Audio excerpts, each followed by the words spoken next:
কে রাজনীতি করবে, কে নির্বাচন করবে, বাংলাদেশের ভবিষ্যৎ রাজনৈতিক সমীকরণ কেমন হবে তার নির্ধারণের দায়িত্ব এবং কর্তব্য জেনারেল ওয়াকারের না, সেটি ঠিক করবে বাংলাদেশের জনগণ। তাহলে সেনা প্রধান হয়েও কেন রাজনীতি নিয়ন্ত্রণের চেষ্টা করতেছেন তিনি?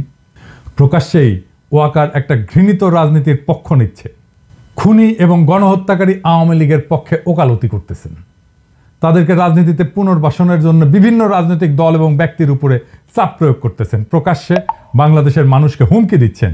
তার এই উদ্ধত আচরণের উৎস কোথায়? তা যে দিল্লির ইচ্ছা বাস্তবায়নের জন্য ঘটতেছে সেটা দিবালোকের মতো স্পষ্ট হয়ে ফুটে উঠছে। জেনারেল ওয়াকার কতটা বেপরোয়া তার একটা বড় উদাহরণ হচ্ছে আয়নাঘরের প্রমাণ নষ্ট করে তিনি ক্ষান্ত হচ্ছেন না। গুমের ঘটনা অনুসন্ধান, সত্য উদ্ঘাটন এবং জবাবদিহিতা নিশ্চিত করার জন্য সরকার গঠিত গুম কমিশনের কাজে বারংবার বাধা দিচ্ছেন।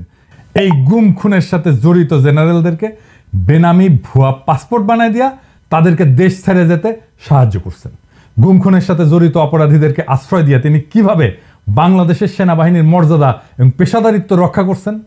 তার এই দ্বিচারিতা, ভনিতা এবং জনগণের সাথে প্রতারণার বিরুদ্ধে আমাদের সজাগ দৃষ্টি রাখতে হবে।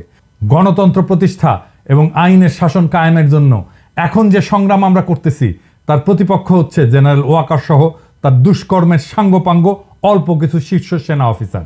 আমরা বিশ্বাস করি তরুণ আর্মি অফিসার এবং সৈনিকেরা এই সকল ইন্ডিয়ান সর্দের বিষয়ে সচেতন আছেন এবং চিহ্নিত অসৎ জেনারেলদের এমন দেশদ্রোহী গ্রুপের দুরভিসন্ধির বিরুদ্ধে তারা রুখে দাঁড়াবেন ইনশাল্লাহ।